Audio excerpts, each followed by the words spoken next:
রাজশাহীর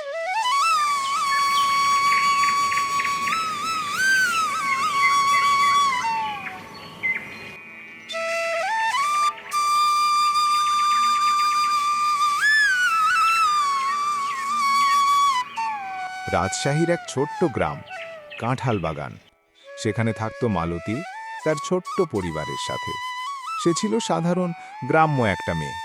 স্বামী বিপুল ছিল কৃষক, সাদাসিধে মানুষ। ছোট গরিব সংসার হলেও তাদের সুখের কোনো কমতি ছিল না।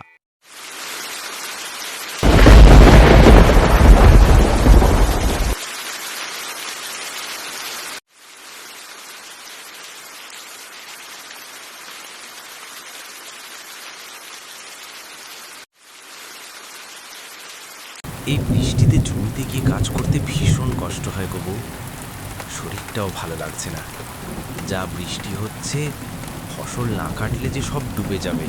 কদিন থেকে যা বৃষ্টি হচ্ছে, তাহলে কি করবে? না, এখনো খুব একটা মাঠে জল দাঁড়ায়নি, তার আগেই সব তুলে নেব। আজ এই জন্যই তো বেরোতে হবে। কয়েকটা মাছ ধরার ফাঁদ বসিয়েছি, দুটো একটা মাছও পড়বে হয়তো। হ্যাঁ, এই বর্ষার ভিতরে তো আর চাষ করতে পারবে না। নদীর জল উঠে সব নষ্ট হয়ে যাবে, ওই যতটুকু হয়। আর মেয়েটা আবদার করলো তাকে নতুন ছাতা কিনে দিতে হবে। পুরনো ছাতাটা নষ্ট হয়ে গিয়েছে। এই মুহূর্তে টাকা কোথায় পাবো বলো? তবুও চেষ্টা করব, আরও একটু বেশি কাজ করে মেয়েটার জন্য একটা ছাতা আনবই। বেলা করে লাভ নেই গো, আমি যাই। বিপুল আর দেরি করে না, গ্রামের কাঁচা রাস্তা ধরে ধান ক্ষেতের দিকে হেঁটে যায়।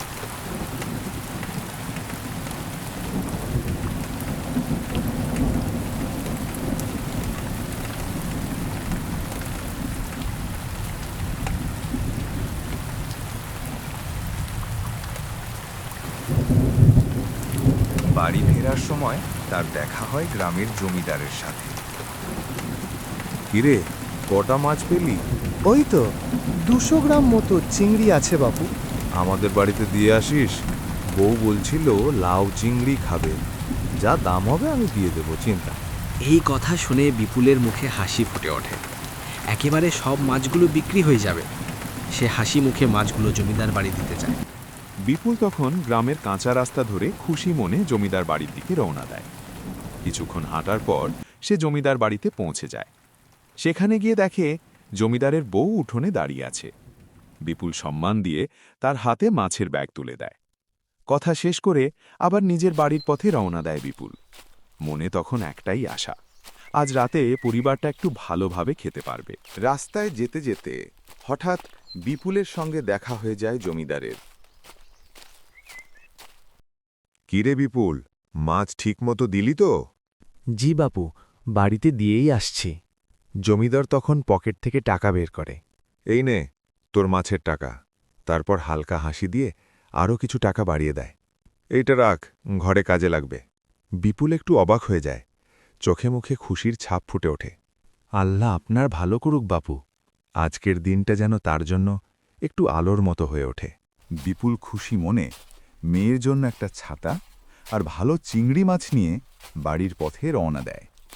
কিন্তু সে জানত না সামনে তার জন্য কি অপেক্ষা করছে। পরের পর্ব দেখতে চোখ রাখুন আমাদের চ্যানেলে। পার্ট 2 খুব শীঘ্রই আসছে।